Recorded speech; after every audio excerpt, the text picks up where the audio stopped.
Hey, Hound Dogs, I'm David Hankins. I'm Paul Hankins. And you're on the air with Power Squared.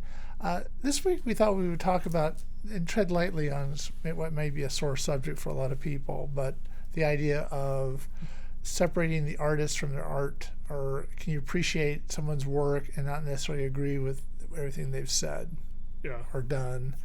And I'm thinking I could speak, for the two of us, is that we don't discriminate against anybody for their race, color, creed, sexual preference, gender, background, orientation. Yeah.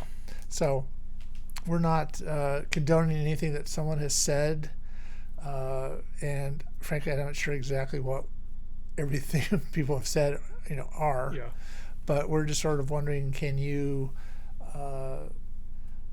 let's say, Harry Potter and not agree with J.K. Rowling's views? Yeah.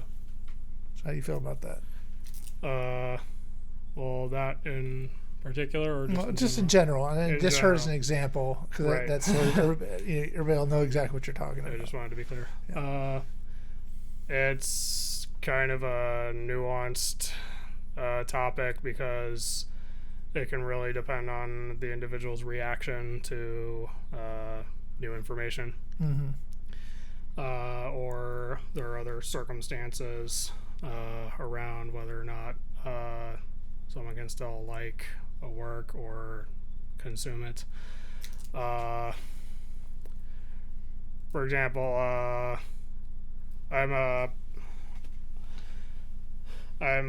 metalhead, so when I was in high school, I really got into thrash metal, Big Four, and over the years, I've become kind of familiar with like some of the things Dave Mustaine has said, and I even read his autobiography. Right. Yeah. And I'm aware of his worldview, but I still listen to Megadeth because I still like the band. Mm-hmm. I think of it more as a band, not Dave Mustaine and friends. Right. And I know the band members have their different viewpoints as well. So again, it's not just monolithic Dave Mustaine. Mm-hmm. And the album Dystopia could be viewed as him putting his own worldview on like full display, but I still like the album because the songs themselves, even if I don't agree with the lyrics, are like bangers. Mm-hmm. Yeah. So at least so I can appreciate it musically. Right.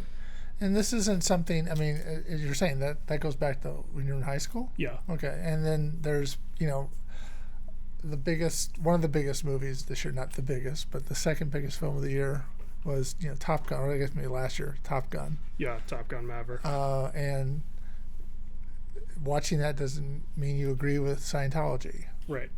Even though Tom Cruise is a big proponent of it. Yeah. So you can totally disagree with somebody's worldview and still enjoy their work, right? Yeah. And or enjoy something that person was in. Right. Yeah. Well, I was kind of whether or not a film is not one person's work, even though the star and he's probably a producer on it gets all the credit, but there's a lot of people behind the scenes that put it together. And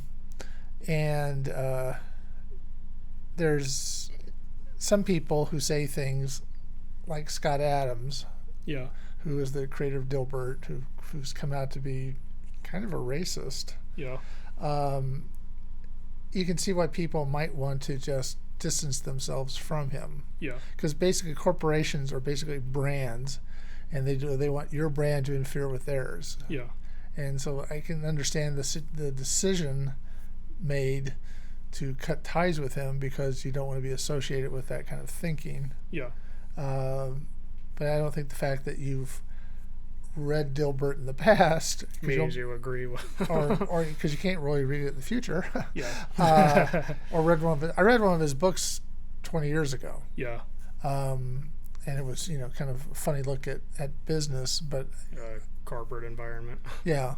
And so when I found out he had that worldview, I was very kind of little shocked. I don't know the guy. I don't really follow the guy. I don't know him that well. I don't follow a lot of people a lot of celebrities on Twitter, or I don't follow J.K. Rowling. I don't follow him. I don't follow a bunch of people.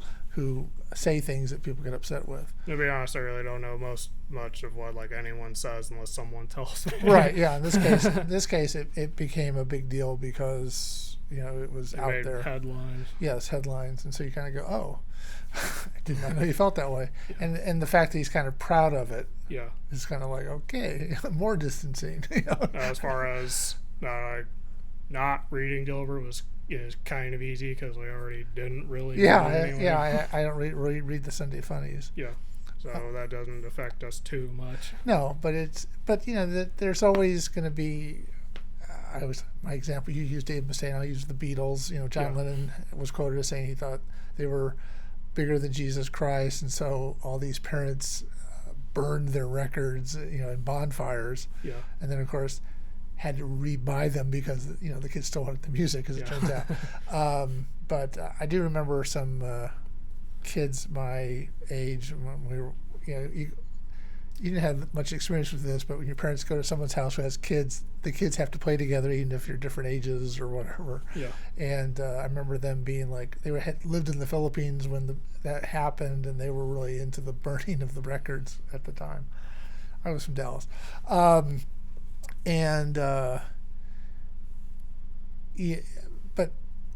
that doesn't mean the music they were doing wasn't good, and it was misinterpreted. Sometimes what people say gets misinterpreted, and so therefore you get blamed for something that you didn't actually say. Yeah. And I don't think that ultimately hurt their career too much. Having said something that was controversial. Yeah. So yeah, that sort of stuff. And I'm sure there's examples going back even further than that. Yeah. I'm sure there's a movie star said something in the 40s. Yeah. People don't like you anymore. Or they would at that point. I mean, so what happens is people, if you don't like what someone has said, then you have a right not to support them. Yeah. You can stop following them on Twitter. Right. I know it sounds crazy. Or stop, cut them off on Facebook. You don't have to keep being bombarded with things that you don't like about them. Right. Now, as for like not being able to like consume something anymore, mm-hmm. I don't want to go too deep into certain things because I don't want this to turn into a political. Yeah, we're not trying to cancel culture here or anything like that. No. But like the lead singer of Iced Earth participated in Big Thing. Oh, the insurrection. Yeah, I was trying not to say that. Okay. And I haven't really listened to Iced Earth after that. I wasn't sure whether or not I would. Then Bass Nectar did, again, I'm trying not to say it, but he did something, allegations came out about him that were particularly bad, so Trevor doesn't really feel comfortable Listen to Bass Nectar anymore? Yeah, or supporting him in the future. Yeah, I went through that a little bit with Eric Clapton. Not that I'm a big fan of his, but he came out very much against the COVID vaccine and what a hoax, and spouting a lot of kind of stupid stuff. And I was like, I don't really know if I want to be buying his stuff. And then I kind of got over that. Figured I don't know what I've read about Eric Clapton. He's got a lot of problems, and so he and so some old guy spouts off about something, Yeah. You just have to kind of go with it sometimes, and it doesn't affect me what he's doing. If he wants, I'm not going to go see him in concert, and if he wants to get COVID, that's his deal. Yeah, I've also felt uncomfortable about certain people when they've spouted conspiracy stuff. Yeah, that seems to be a place a lot of people go. Yeah, like Silent Hill 2, really good game, but after learning about some of the stuff that James Sunderland's voice actor was saying, it's like, well, you're just kind of like your character now. I still like the game. I don't even think about what he said with his opinions when I've played the game. But it's just I just kind of don't like it. Yeah, well, and you have a right not to, again, vote with your dollars in this case. I mean, that's if you want to hurt somebody. I will say with the original Silent Hill 2, it's like Konami's not making any money off of it, so he's not making any money off of it. Right. So you still want to play the game. Yeah. But, yeah, I mean... I just don't have to like him as a person.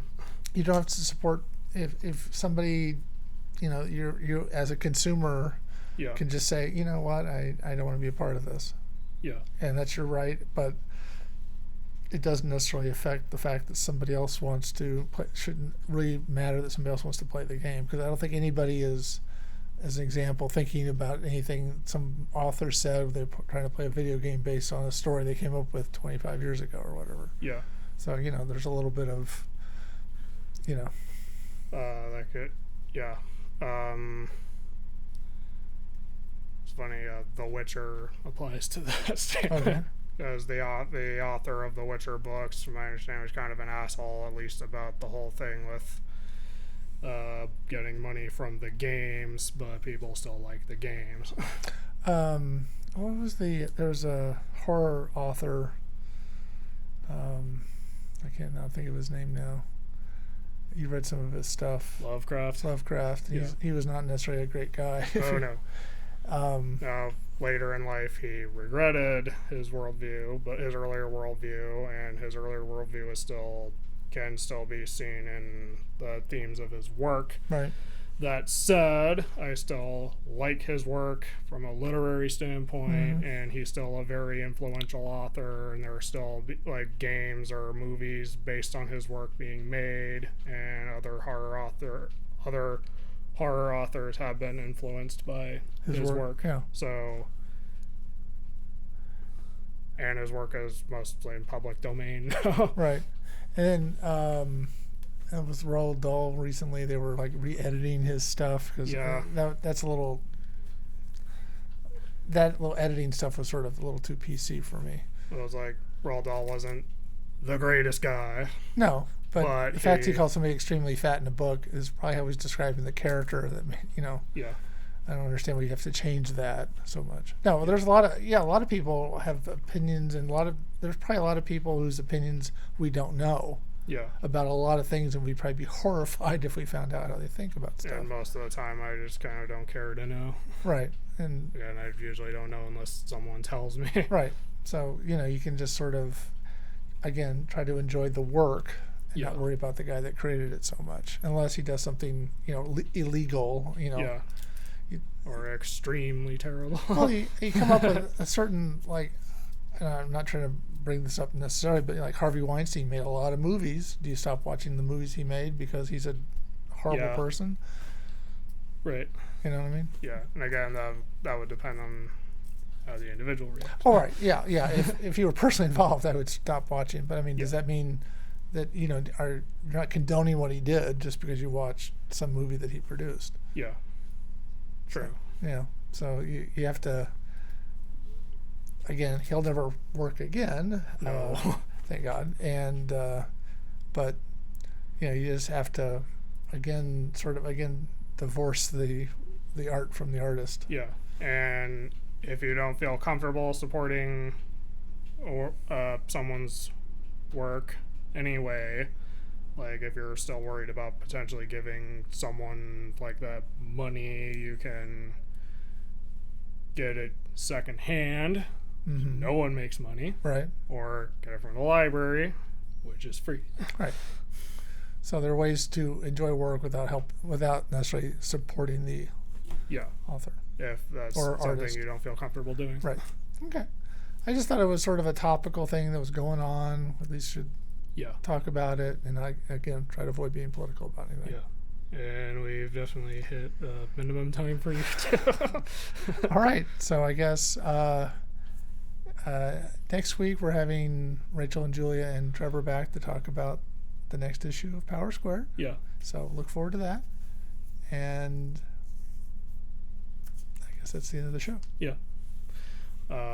So if you're watching this on YouTube later and you like this, leave a like, subscribe if you want to see more, and leave a comment about this topic. Yeah. Hope to hear from you. So until next time, I'm David Hankins. I'm Paul Hankins. And you've been on the air with Power Squared.